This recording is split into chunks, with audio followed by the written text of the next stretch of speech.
I'm ready. Good evening, ladies and gentlemen. Coming to you live from the outskirts of the internet. This is the Gaming Saloon for March 23rd, 2024, which I host Speaker 2448 and Rampant Epsilon. Hi.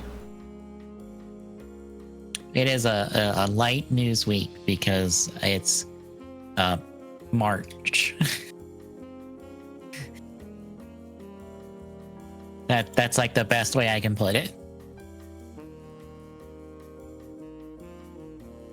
Fair.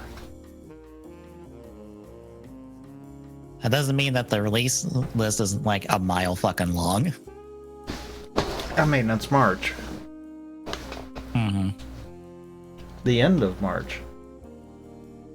Yeah. Meaning that all the Q1 games are going to be there, even though 90% of them aren't actually getting released. Yeah.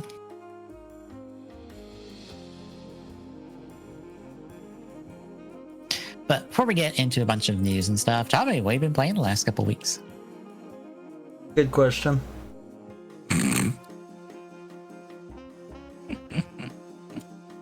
I mean, about the only thing of note is after I did get my cooling issue, I guess is the best way of saying it. Mm-hmm. I tried my hand at a little bit of Star Citizen, and that was actually the short and long of it. It was a little bit, and then I was like, okay, I'm done.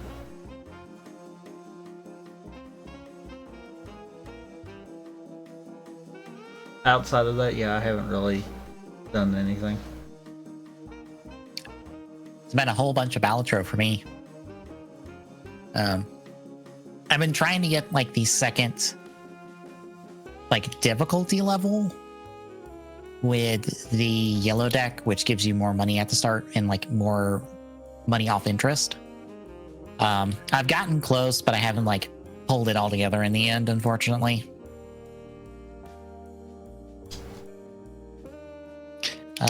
Besides that, I did the Spirits event. That might be the last Spirits event for Smash Ultimate.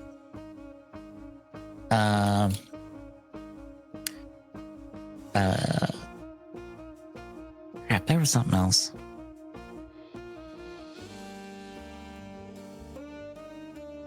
I don't remember. I was like, I have played something else recently, and I cannot think of it. Oh, more Persona 3 Reload.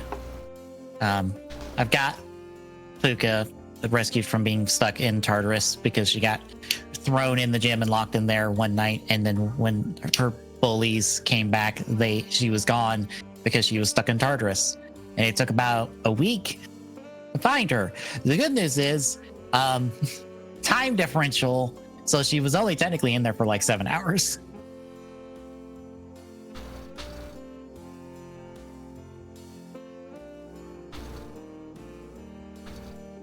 But yeah, not much else. It has been at least this past week, I've just not really felt like doing anything.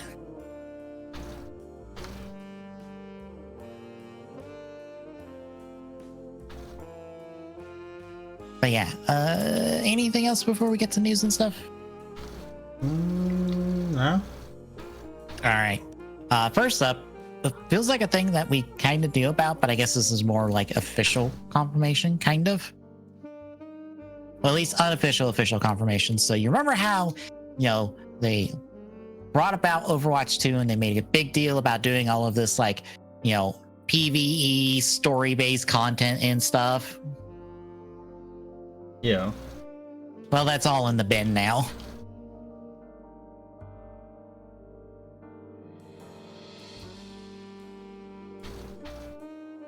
So there's going to be no more PvE content for Overwatch 2. We got 3 missions and then it's over. It's done. Which is like, damn. Feels like you did Overwatch 2 and you wasted it. Because that's pretty much what it is. Mm-hmm.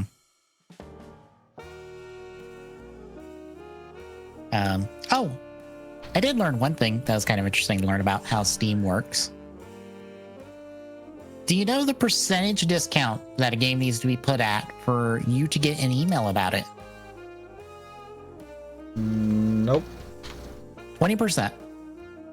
If it is discounted at least 20% or more, you will get emailed about it if you wish list it. If it is anything like under 20%, you will not get emailed about it.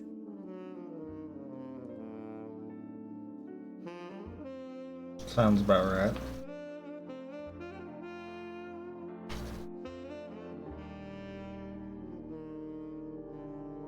But yeah, this it kind of sucks to hear, but also I'm like, wow, it feels like Blizzard has bungled Overwatch 2 so badly, and this is just continuing of it. Any other thoughts? No. All right, then next up, you remember how we're getting like 2 Marvel games from EA? Nope. Okay, well, one of them is the Captain America Black Panther game. And we got the trailer that is all cutscenes and stuff. We are back in World War II. This is, Cap himself in T'Chaka? No. Azuri, who is T'Challa's grandfather. So T'Chaka's father. But you'll be playing as the 2 of thems. Gabriel Jones, who's a member of the Howling Commandos, and Nanali, who's a member of Wakanda's Spy Network. All 4 of them are playable in this game in World War II, dealing with Hydra and stuff. It looks fine, but I'm also like, this is all cutscenes. Not a drop of this is gameplay. When is it supposed to come out? Next year?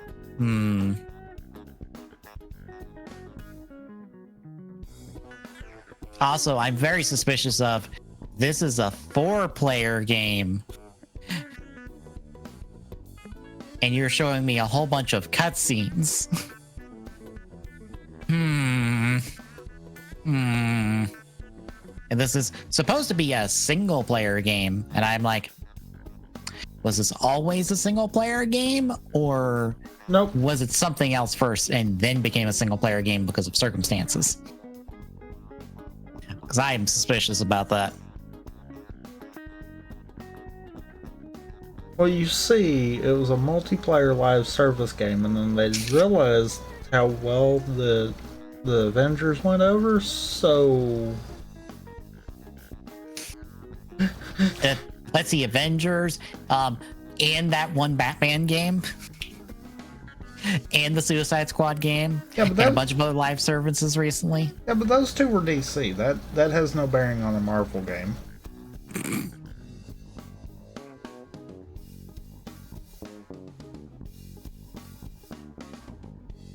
Yeah, I just there is that like hint of this might have been a live service game at one point because of how far back this was announced. Because this was announced like a year or 2 ago. All I'm gonna say is hint. No, this screams live service game. Yeah. But they are trying to be like, we put too much into this. We make it single player. Make it single player somehow. Kind of like how Gotham Knights has all the hallmarks of it being a live service game, yet somehow is not a live service game. Clearly showing that it was a live service game at one point, and then the devs for it went, oh fuck, this isn't going to work as a live service game. Pivot. It's too late to pivot. Just get it out the door and be done. Moving on.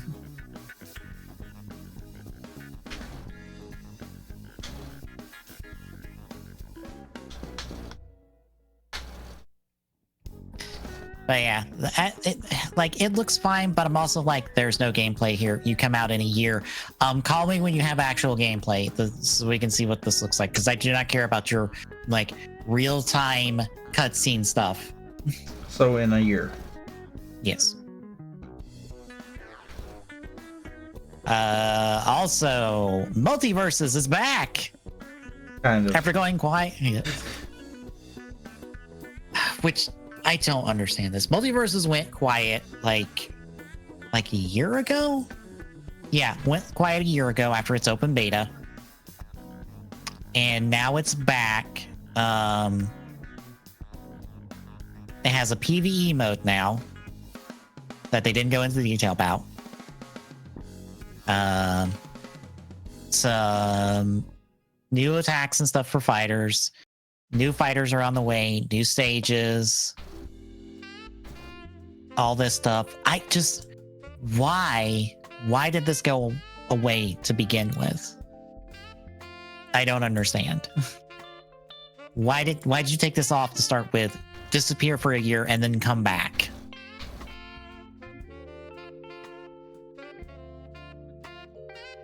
That felt like you shot this game in the foot and now you're trying to resuscitate it. Yes. Also, considering this is attached to Warner Brothers, how long will this game actually last before, your CEO decides, nope, take it down, write it off. We need the tax money.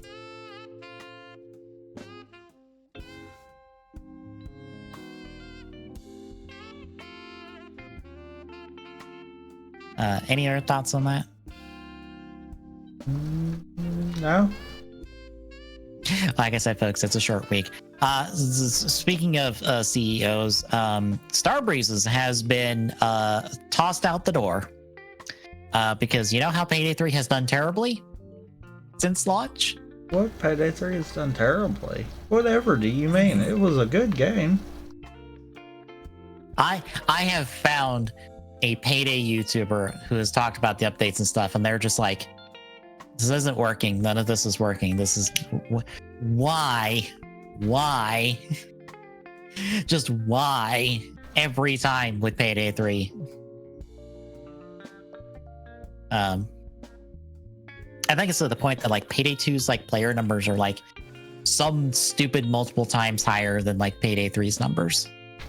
In terms of like in terms of active player count, it's just like, yeah, when you go from a game that has like a stupid amount of content to a game with like no content, that kind of happens.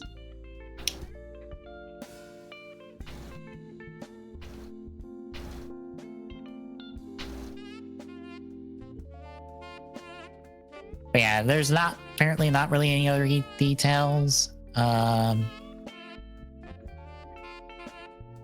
Apparently Tobias Virgin is the previous CEO.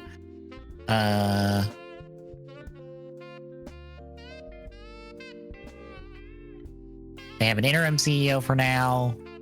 Not much other on this. But Payday 3 continues to truck along and try to save itself. Which speaking of is equivalent to pumping money into something that will not make money. Yeah. So speaking of things that have launched terribly, so you know that Star Wars Battlefront Classic Collection that came out? Nope. Well, they decided to put the bundle Star Wars Battlefront 1 and 2 together, via Aspire, put them out, and they are not good. The netcode is bad. The single player for Battlefront 2 is missing cutscenes, and it's somehow like 6 times the size of the original 2 games, and it looks exactly the same. Somehow. You know what's even funnier? What? You can still buy original Battlefront 1 and 2 on Steam for like a quarter of the price, a piece of what they're selling this. Yeah, that tracks. But yeah, they're trying to patch it, try to get it working. They also apparently used some modders content for some I think it was like some specific, like I think console characters, animations and stuff that modder made for the PC version, which good job on that one. That's not a great look when you do that, especially unprompted.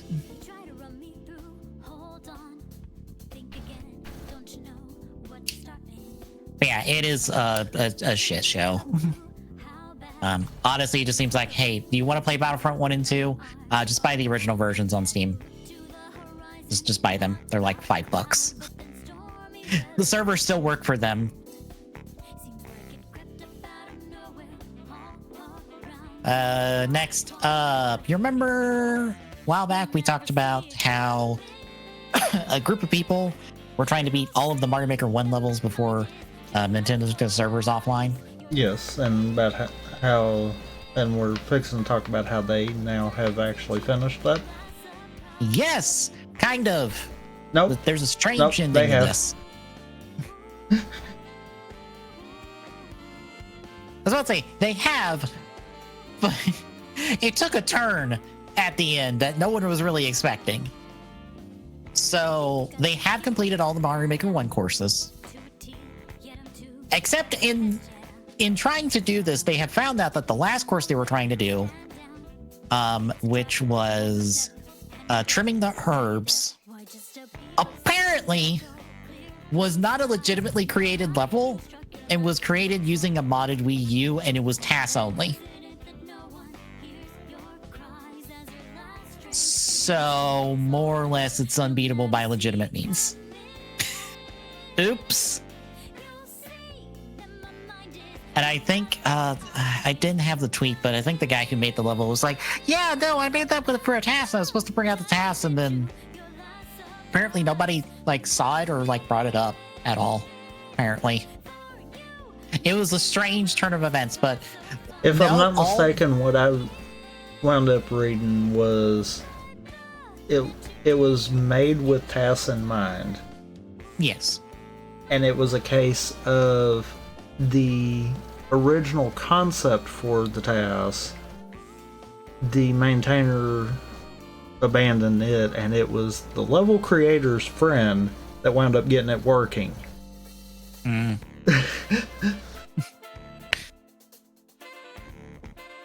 Yeah, I think it technically does have a clear on like the servers and stuff. I think. Might be wrong on that, but either case, the proper last, like legitimate level, the last dance was cleared. Therefore, every Mario Maker 1 level has been cleared at least once. Hooray! Team 0% has been achieved. For Mario Maker 1, at least. Yes, which was the entire goal, because if the server is going to go down, we're going to make sure everything is cleared before the servers go. Well, I say that because if someone pays attention to the relevant people part that is on screen at the moment, apparently their bio states for 1 and 2, meaning that their goal is not done yet. Yeah.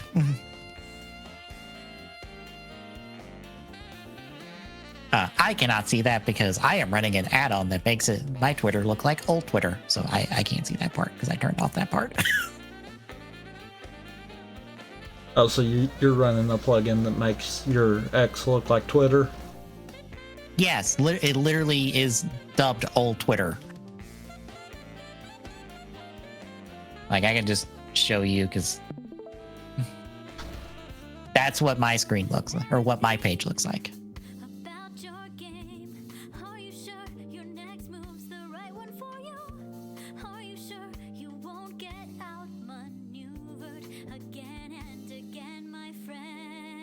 Ye old ye Twitter. About 2018 Twitter. Also, really, I feel like that's older. It probably is. Because I thought 18 they started implementing the left bar. Maybe I might have that turned off. There's settings and stuff to like customize this as you desire. Because I think that's like early 10s.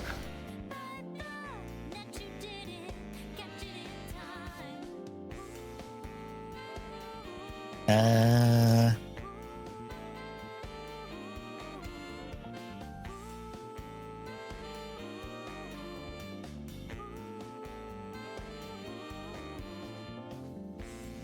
was about to say there might be an option for that somewhere in here, but I don't. I mean, know. I might be wrong, but all I know is it makes Twitter way more functional. It does. I do not deal with ads, and also it bypasses the whole like how many tweets you can read per a day limit thing, because I don't have to deal with that.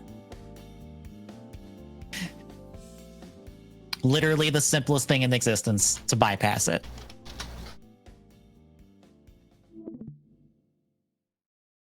Also, no autoplay videos. If you're worried about that, I do not have to worry about autoplay videos. But any other thoughts? No.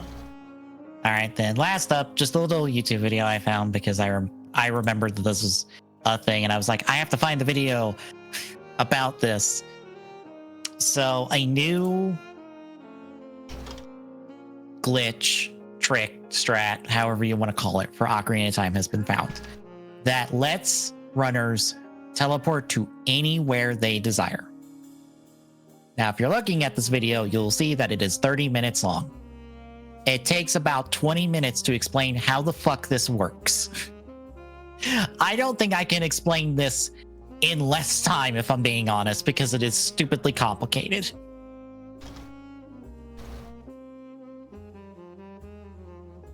Essentially, they are able to, by manipulating the room transition and like the little like blacked out room transitions between two rooms of the same area, like in essentially Dodongo Caverns, for example, here, because that's where we're doing all this nonsense. By manipulating that, they can duplicate the room. When you duplicate the room, things start turning off because there's more objects than the game can deal with. One of the things that turns off when you duplicate the room 3 times is physics. So certain floors and stuff stop having physics, and you can go through them. Once they do that, they do a pause, like a pause strat while looking in a specific location that allows them to capture a string of digits via a set of colored pixels. This string then becomes the new location that is referenced in a table for when you go out of bounds, or not go out of bounds, go into like a pit. Because we are overflowing the memory to like force it to look well beyond where that table is supposed to be into completely new tables.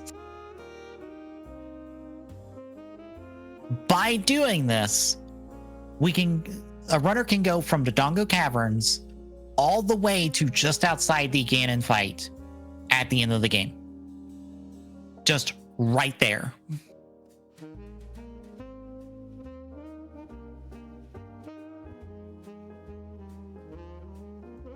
Also, this trick is version dependent because of the colored pixels. They are different depending on the game.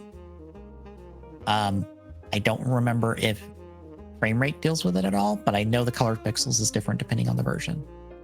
And this is just one application of this glitch. There is currently being research into how to like use this more, but more or less because of this, it is completely controllable where you dump yourself in this situation.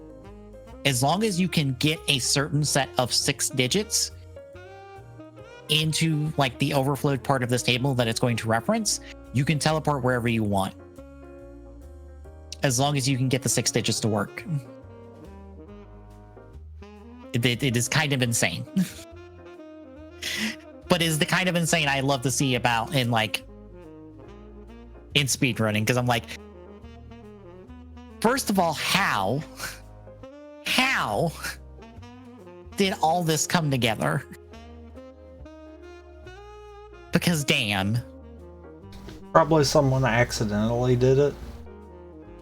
Well, and then digging into it, they figured it out more, kind of deal. Well, the person who made this video figured out the dupe part of this. Like that duplicating the room and like removing things about the room through the dupe. That's something he figured out in like 2017, I think is what he said in the video. But like the rest of it is like newer discoveries and stuff from the last like year or so, I think.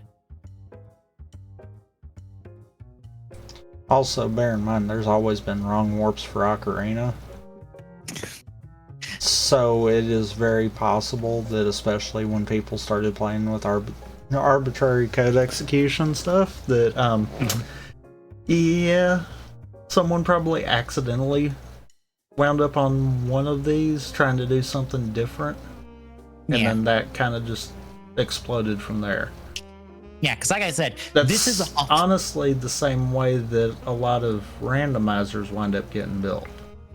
They'll take a glitch that lets you obtain something early, dig into that, and see what it actually accesses, and then modifying memory from there is just the thing.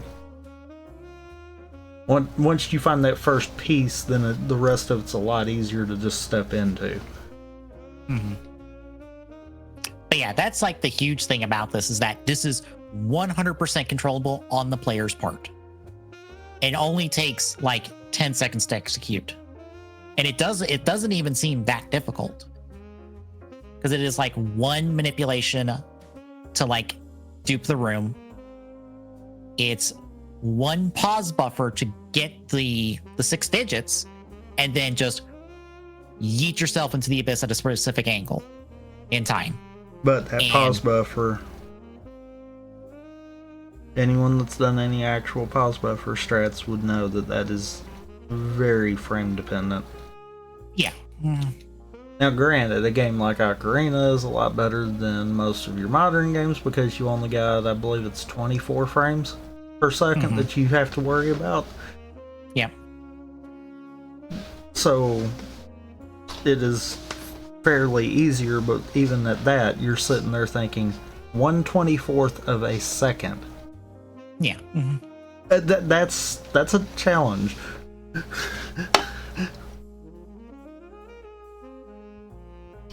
Yeah, like I said, it being completely controllable means that, like, in theory, this can be applied to any location in Ocarina that they can like do this with, if they need like different values to get to different locations.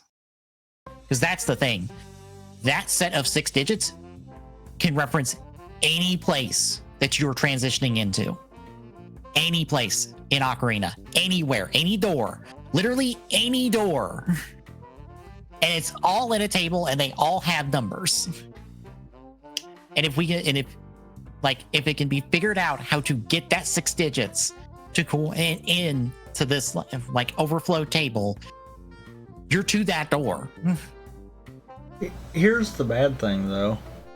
Really, this causes us another split in the leaderboards. Probably. Just by its existence. Because you will always have people that don't want to do glitches. And when you have something like this that actually can affect normal play everything in the game modes, as opposed to just beat the game as quick as possible modes, yeah, this is going to cause another split, because it's going to be a do you allow it or do you not? Because at technical all dungeons, you could still utilize this to warp to each of the dungeons to beat them and then continue on.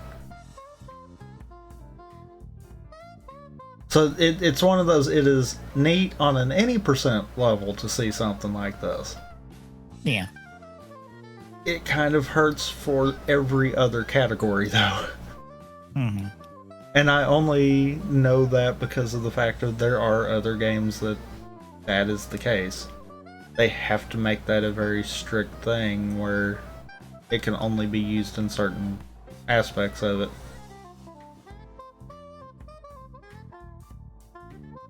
Otherwise, this would honestly be truthfully run breaking. Oh, apparently, I'm actually looking at Speedrun's rules. They have specific categories that just say no ace execute, no ace in general.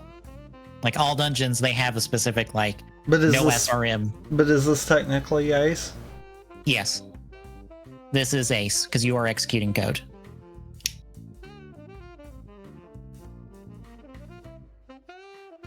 executing a code outside of a .text section of a file and executing code or executing modified code in the .text section of the file. You are executing code because you are modifying, you are overflowing a table and modifying the game's code, essentially. So that is the video even says that this is ACE.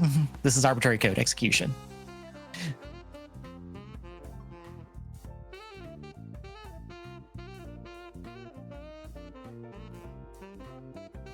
So yeah, because that's that true question there. Because I mean, yes, you're able to do this to force it to overwrite the current coding, but at the same time, it being player controlled, I feel like that wouldn't technically be. I think this is pretty much the same as the ACE that's in Pokemon Red and Blue. That is completely player controlled as well. And that's ACE. Where you're like pretty much getting into the code itself and like spawning Pokemon and like manipulating catch rates and stuff. Yeah, that's still ACE, and this is still ACE because you are fucking with the code to make this work. It should not work otherwise.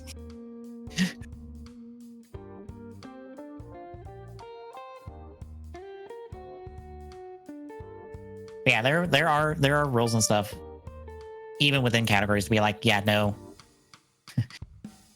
no code execution. And hell, there's a just straight up no wrong warp category, and this is a wrong warp in general. Yeah.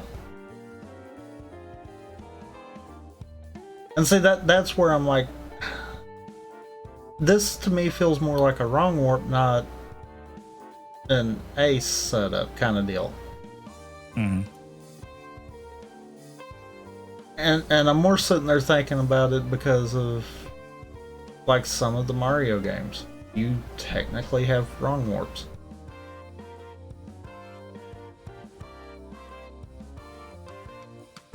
It's one of those I wouldn't consider those to be ACE setups because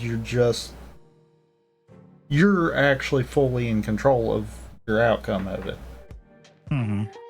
And that's kind of where I feel like with this. That's why I'm like, I don't know if I'm fully in the camp of it being classified that way and not just being considered a wrong warp.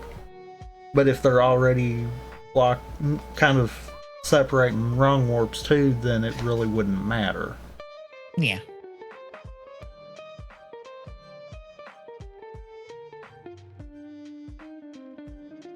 I was looking at the current like world record run that is 421, and they don't even go to the Dodongo Caverns. They're trying to shave a little bit there. Yeah. Man never leaves like the starting area and just wrong warps to credits, or just wrong warps to like Zelda and before the credits, I think.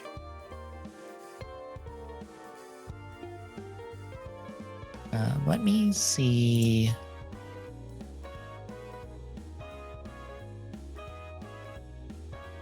Like all dungeons.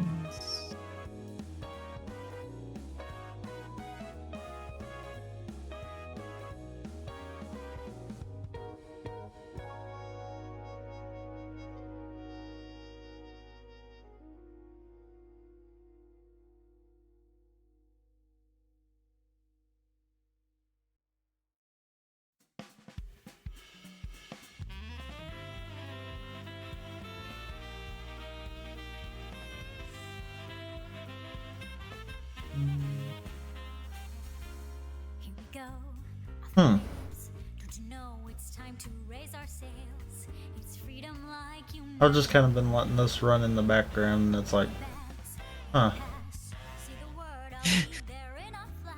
It is very complicated, and it is a lot to go through because it is a lot of just we are digging deep into the code of this game. into how this game functions and doing some real fuckery with it.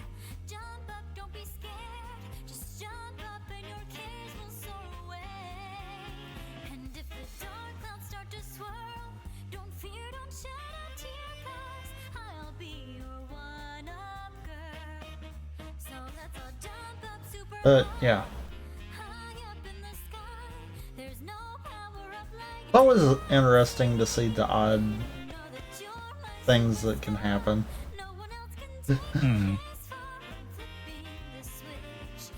Yeah, I figured I just showed it off since I remembered a tweet about it and I had to go look and I found this video and this might be the person that I originally saw tweeted that they were doing a video about this. It might be someone separate. I don't know. I'm just like, cool, dumb speedrun nonsense. Like, I'm just reminded of when Maximilian Dude, he was because he did like vanilla Super Mario 64 a while back and was going to like look into like watch a speedrun video and then found one that was like that went into like the real dumb nonsense of Super Mario 64, like multi-dimensional nonsense. Oh, what? Like the stuff pertaining for Zero Star. Yes. Yeah, it's more or less the Zero Star's nonsense. He found the video that went in too deep. Instead of like 16 star or like 32, like a regular category of this game. That feels like you don't need a degree in like physics to understand what the hell's happening. It's not physics. Backwards long jumping will not build up speed, that is for sure.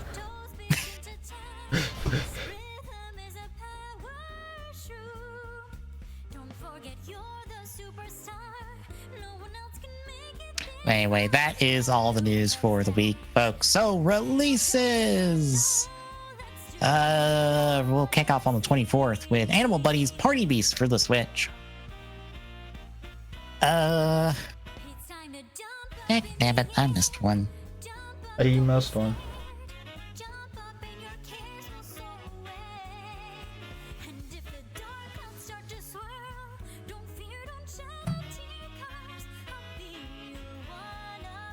All right, South Park Snow Day for Series X, PlayStation 5 and Switch on the 26th. We'll go down to the 28th. Ghost Trick Phantom Detective Remastered for Android and iOS.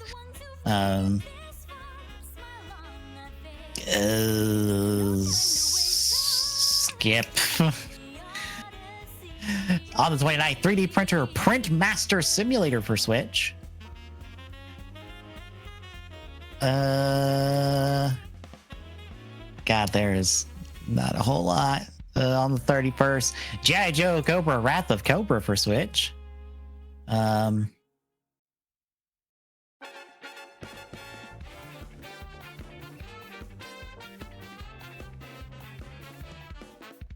away. Go away. Hero.exe for Xbox One Series X, PlayStation 4, 5, and Switch. Pac-Man Mega Tunnel Battle Chomp Champs for Xbox One Series X, PlayStation 4, 5, and Switch. Octopath Traveler 2 for Xbox One Series X. Rugrats Adventures in Gameland for Xbox One Series X, PlayStation 4, 5, and Switch. Let's see, April 4th, Freedom Planet 2 for Xbox One Series X, PlayStation 4, 5, and Switch. No umbrellas allowed on the Switch on the April 5th. And Last Bloody Snack on Switch on April 6th. That's some highlights. The rest of it is in our notes. I guess anything else? No. All right, then. Tomorrow it is Vanilla Sonic.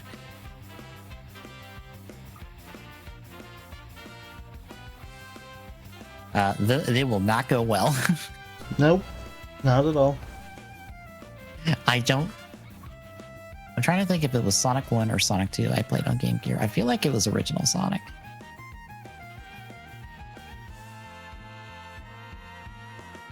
Which I don't even know if the Game Gear version of like Sonic is any different than like a normal version of Sonic. It might be. I don't know. It's one of those things of like, I don't know how different the Game Gear is from like a normal ass console. I can't remember if the Game Gear one is just Screen Crunch or if it's a different game. I couldn't tell you. I have no idea.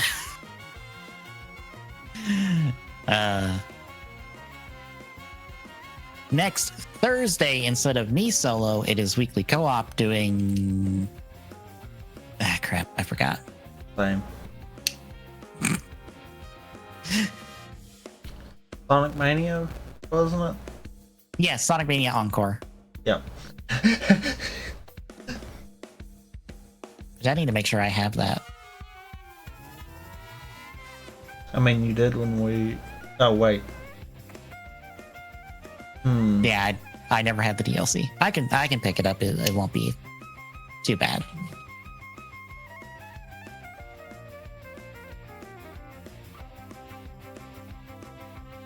It's one of those things of like, I might as well pick it up, but I've just never bothered. Because I played Sonic Mania once, and then I was fine with that one time.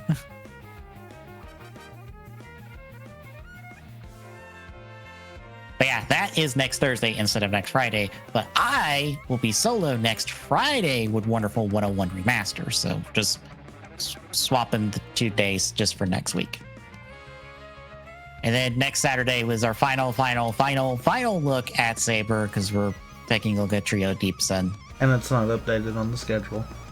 Yeah, I'll update it once we're done. Shove everything back a week, respectively.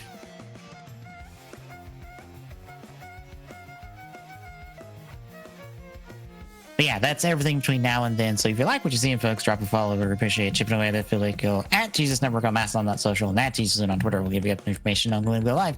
Exclamation point, Discord, Jack. Is this a link? Drop by, say hi. See you tomorrow, folks.